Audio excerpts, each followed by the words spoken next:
Greg Silvers, all this talk about higher interest rates has really weighed on REIT shares this year, including EPR Properties. Can you just tell me on a day-to-day basis, how does all this talk about higher rates ahead affect you right now? Right now, it's really not affecting us in the sense that we continue to execute on our business plan. We've operated in a higher rate environment. If you go back, we've been in business now for 18 years. So we know how to operate in those environments. Really, we're just looking for some of this to calm down and allow us to continue to execute our business plan. And when you reported second quarter earnings, I think it was a little over a week ago, you beat the street by 2 cents on your funds from operations. The revenue was a little bit shy. Can you characterize the summer, because you are heavily into entertainment, and it's during the summer when a lot of Americans go out and they enjoy movies and water parks and a lot of places that you own?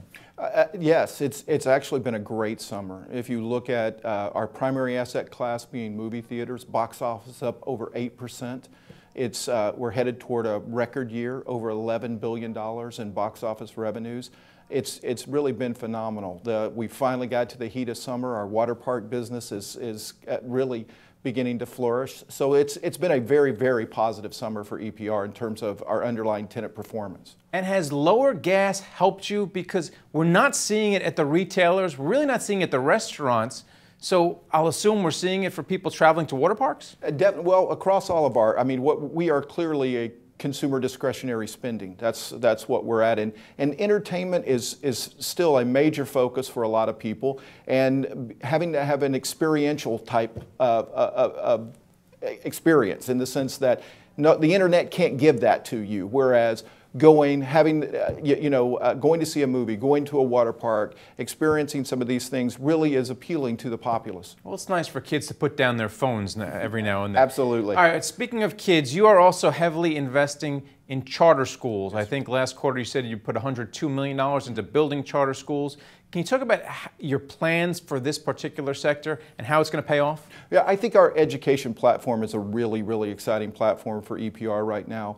The awakening of the charter school movement, we've seen 5 consecutive years of double-digit enrollment growth. We still have over 1 million children on waiting lists for charter schools.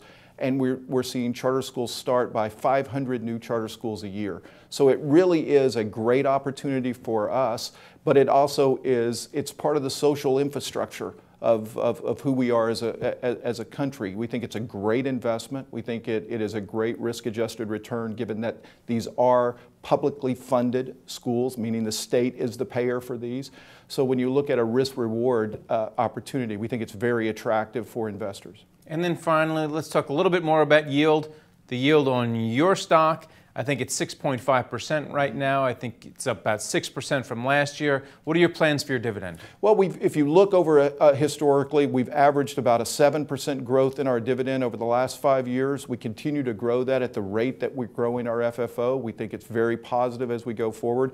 We've had record growth over the last several years as far as asset growth, and we think that bodes well for dividend growth as we go forward. All right, well, thanks a lot for coming on and talking about it. I appreciate it. And thank you for watching The Street.